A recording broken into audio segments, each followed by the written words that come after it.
Hey everyone, Chang here and welcome to my channel. For today's video is going to be fairly short. I want to point out a very important concept that a lot of us are getting screwed royally without realizing, and this is the concept of context versus context-free studying. Now, what is that? A lot of the time, I'm sure a number of you guys have encountered it as well. You are studying your butts off for an exam. You study all the different practice problems in the textbook, in the workbook, so on and so forth, and you got it, you nailed it. But the second you go in to take the actual exam, all of a sudden you're stumped. Now, there is a chance, and a lot of us would just blame it on testing anxiety. All right, I am good when I'm calm. When I'm taking a test, I get anxious, I'm scared, my grade depends on it, and all of a sudden I go blank. That's one. The other thing is this concept of context-free and context understanding. Now, here's the thing. Before I continue, let's look at this really quickly. A, B, C, D, missing, right? Immediately, a lot of us would jump, well, the next letter must be E.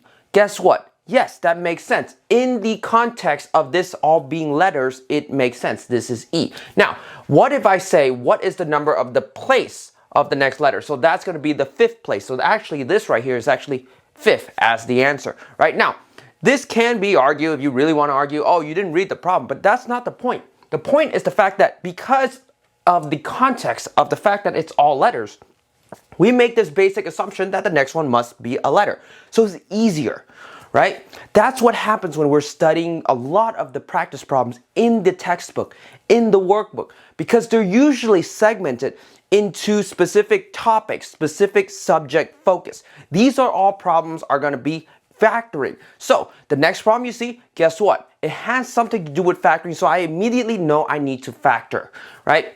Whereas if the whole topic is all about distributive property, then I know that all the problem is going to be related to distributive property somehow. In an exam, it's randomized, right? It's not guaranteed it's always going to be factor. It's not guaranteed it's always going to be distributive. It's not guaranteed any specific topic. It's randomized, and that's what throws us off. It's this idea that we need to be able to recall and know ways of solving problem outside of the context. So we actually need more context-free understanding. So how do we get rid of that intuitive bias, right? We have to get a bunch of practice problem and randomize it, right? We have to randomize and simulate as closely as possible what an exam would look like. Only when you can look at a problem without any context, without knowing that it's from a specific chapter, without knowing it's about a specific topic, and be able to recall all the tools you need to solve it, that's when you truly understand the problem. And so, it's taken me so long to finally realize that is a portion that's going to screw a lot of people over, and it definitely screwed me over a lot. Me thinking I'm ready for an exam, and all of a sudden going there, I'm not ready, because guess what? Within the context, yes, I know how to solve it because they told me what I need to do, basically. But if it's randomized and I need to just instinctively know I need that specific tool and work on it, I wasn't ready. So hopefully this video is very short, but remember this.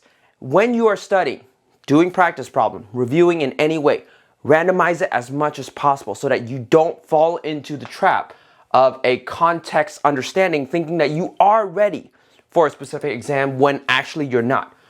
Aim for context-free understanding so that whenever it pops up, no matter what order, no matter what situation, you can find the correct tools and solve it that way.